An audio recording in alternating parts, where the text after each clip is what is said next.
تو جسے وفاداری نصیب ہو جاتی ہے پھر وہ اللہ تعالیٰ کے رستے پر نکلتا ہے، مصطفیٰ صلی اللہ علیہ وآلہ وسلم کی محبت میں نکلتا ہے، قتل ہو جائے تو پھر وہ جہنم میں نہیں جاتا بلکہ شہادت کا رتبہ پا کر جنت میں جاتا۔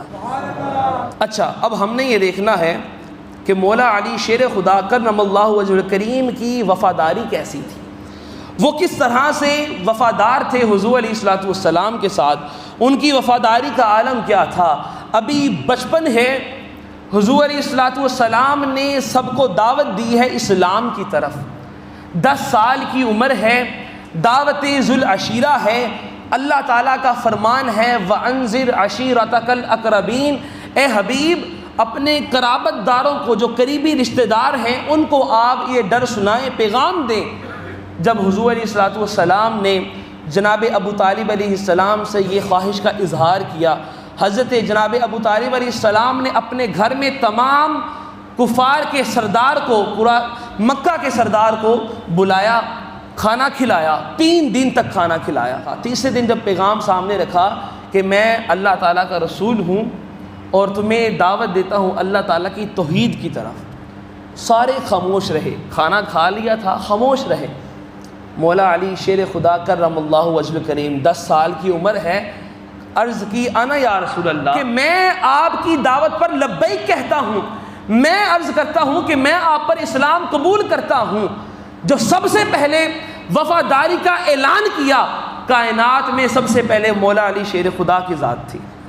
کہ جنہوں نے وفاداری کا اعلان کیا۔ یہ وفاداری نظر آتی ہے ہمیں ہجرت کی رات میں، جب حضور علیہ الصلوۃ والسلام نے فرمایا اے علی تم میرے بستر پر سوئے رہو، صبح اٹھ کر یہ کفار کی امانتیں ان کو واپس کر دینا۔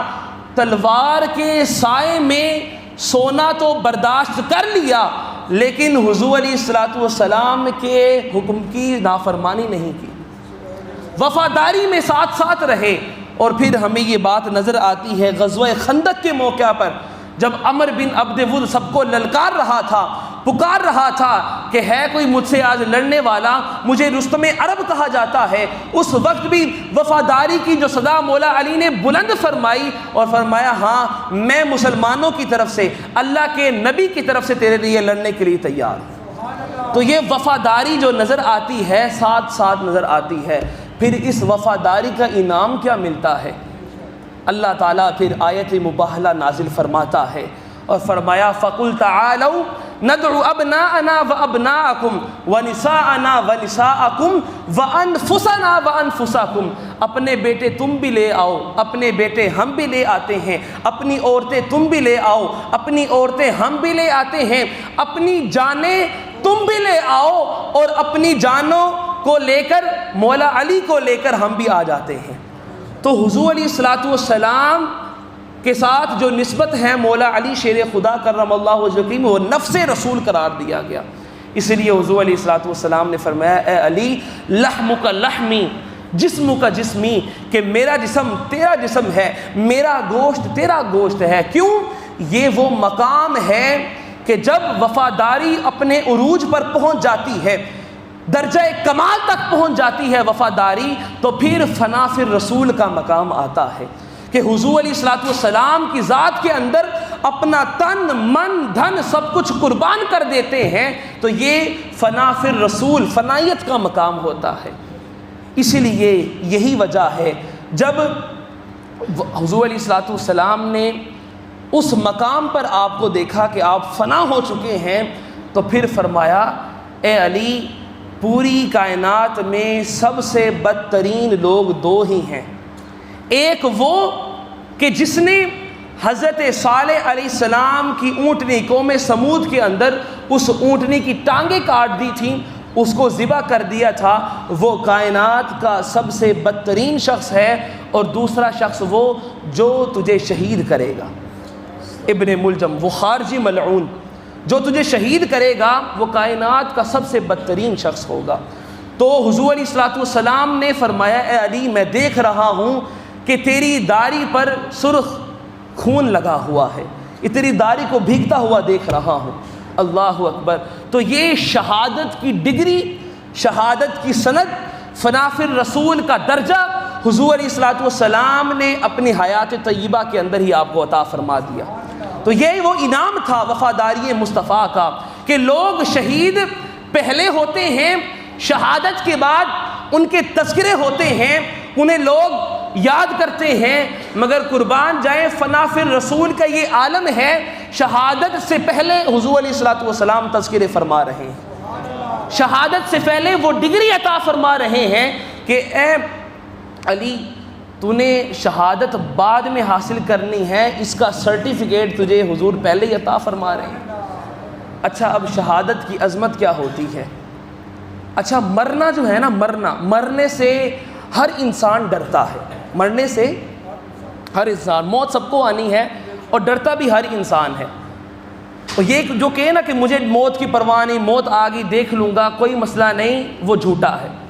کیونکہ موت کے اندر ایسے سکرات ہوتے ہیں، ایسی کیفیت ہوتی ہے کہ کوئی بھی شخص مرنے کے بعد دوبارہ مرنے کی خواہش نہیں کرے گا۔ حضور علیہ الصلوۃ والسلام نے ارشاد فرمایا کہ بندہ مومن جو ہے جب اس کو موت کا وقت آتا ہے اس کے ماتھے پر بھی پسینہ آ جاتا ہے۔ اب مومن تو بخشا بخشوایا ہوتا ہے نا،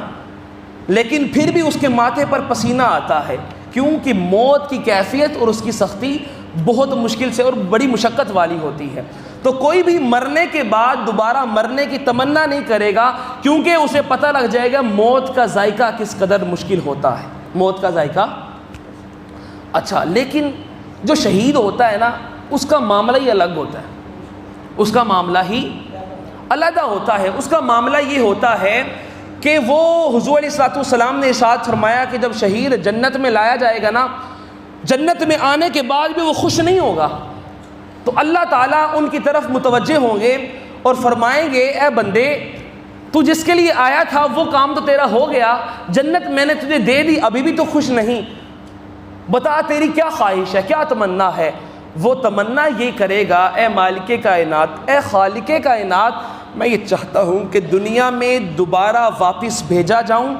تیرے راستے میں میں لڑوں اور تیرے راستے میں میں قتل ہو جاؤں، تو پھر مجھے بار بار یہ رتبہ ملتا رہے، بار بار میں شہید ہوتا جاؤں، بار بار دنیا میں آؤں، اس سے بڑھ کر مجھے کوئی اور لذت اور نصیبی خوش نصیبی میرے لیے نہیں ہو سکتی۔ اچھا اب یہ جو روایت ہے، اب یہ جو بیان کیا گیا بار بار، یہ کیوں بیان کیا گیا کہ بار بار شہید ہوں، بار بار کیا وجہ ہے؟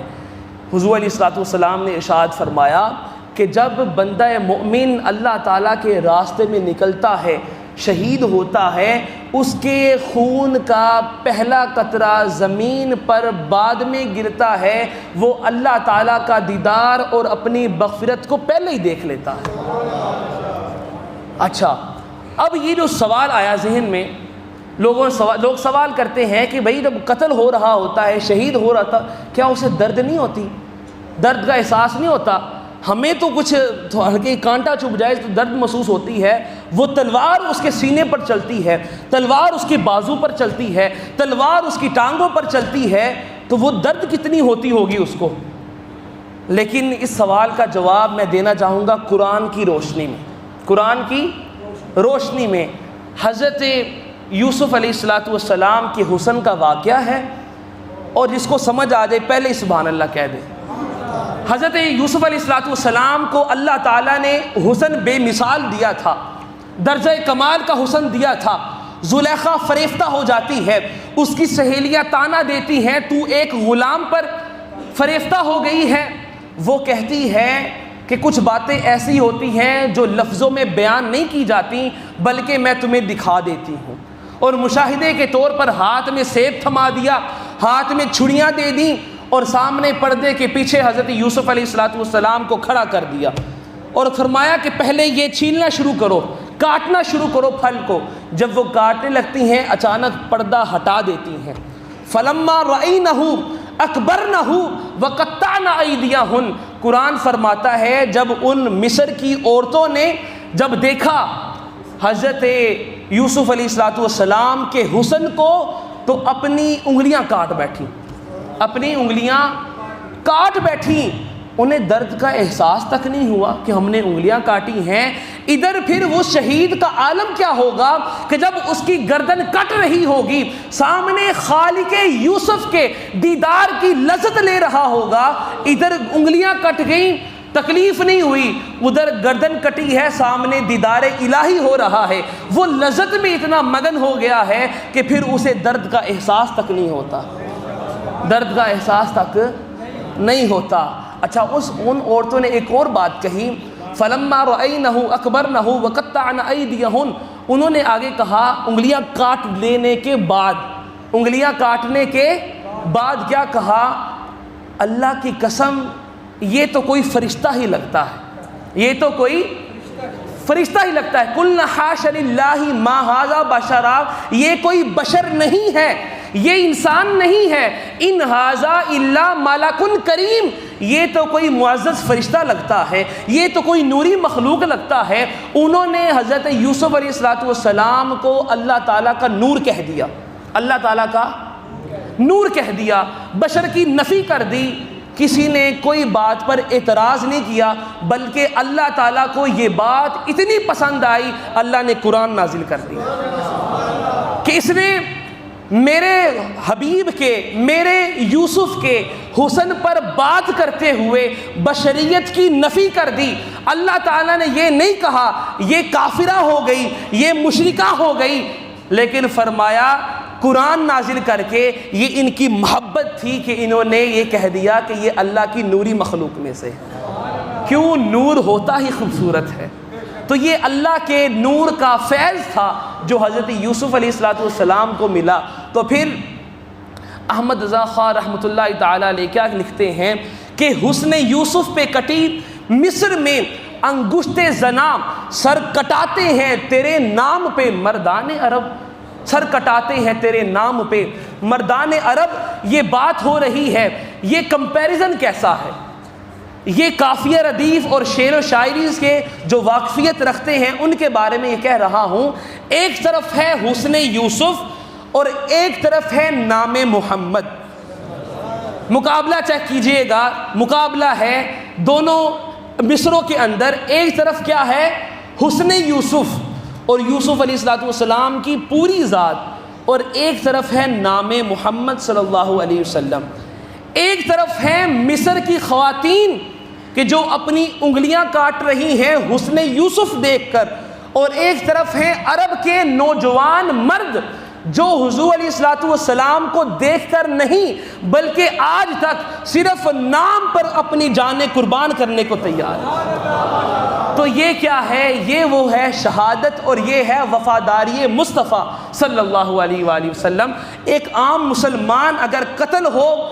وفادار نہ ہو مصطفیٰ صلی اللہ علیہ وآلہ وسلم کا، شہادت نہیں ملتی۔ لیکن جب وفاداری آ جائے اللہ کہتا ہے یہ میرا ہی رستہ ہے، وفاداری آ جائے اللہ کیا فرماتا ہے، یہ میرا ہی رستہ ہے۔ وَلَا تَقُولُوا لِمَن يُقْتَلُ فِي سَبِيلِ اللَّهِ أَمْوَاتٌ، ایسے بندے کو مردہ نہ کہو جو اللہ تعالیٰ کے راستے میں قتل کیا جائے، بلکہ بل احیاء وَلَكِن لَا تَشْعُرُونَ، یہ زندہ ہے تمہیں ان کی زندگی کا شعور نہیں ہے۔ تو یہ مولا علی شیر خدا کرم اللہ وجہ کریم کی یہ ذات اقدس ہے جو فنا فی الرسول ہیں۔ تو پھر سوچئے گا شہادت کا مقام کتنا بلند ہوگا کہ جن کی شہادت کا تذکرہ اللہ کے حبیب صلی اللہ علیہ وآلہ وسلم نے پہلے ہی فرما دیا۔ اور جتنے بھی غدار دین اسلام کے، حضور علیہ السلام کی ذات کے جو قتل ہوئے ہیں نا زیادہ تر، وہ مولا علی کے ہاتھوں ہوئے ہیں یا علی کے بیٹوں کے ہاتھوں ہوئے ہیں۔ یزید کا حال بھی دیکھیے گا کہ آج تک اس کا کوئی نام لینے والا باقی نہیں، لیکن امام حسین علیہ السلام یہ وہ عظیم ہستی ہیں کہ جن کا نام قیامت میں بھی چلے گا، قیامت تک چلے گا اور قیامت میں بھی ہوگا ان کا نام۔ کیوں کہ یہ وفادار رسول صلی اللہ علیہ وآلہ وسلم ہے۔ تو حضور علیہ السلام کہ اس داماد